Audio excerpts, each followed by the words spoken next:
Para sa balitang sports, walang bahid ng kapagura ng NBA superstar na si LeBron James dahil this next NBA season ay lalaro para sa kanyang 23rd season. Kung makakapaglaro ngayong season, may tuturing si King James bilang kauna-unahang NBA player na naglalaro sa loob ng 23 years.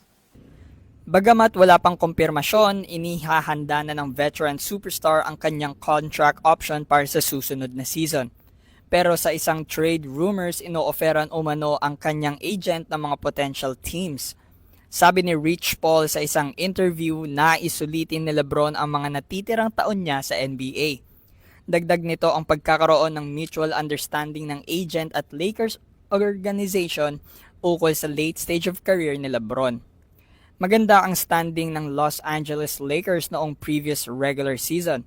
Nasa third seed ng Western Conference ang koponan, subalit kinapos ito sa Minnesota Timberwolves sa round 1 ng NBA playoffs. Si LBJ ay nag-average ng 24.4 points, 7.8 rebounds at 8.2 assists sa nakaraang NBA season. Nakaantabay sa Lakers ang Slovenian superstar na si Luka Doncic kung sakaling babalik siya sa koponan at itutuloy ang kanyang karera sa panibagong NBA season.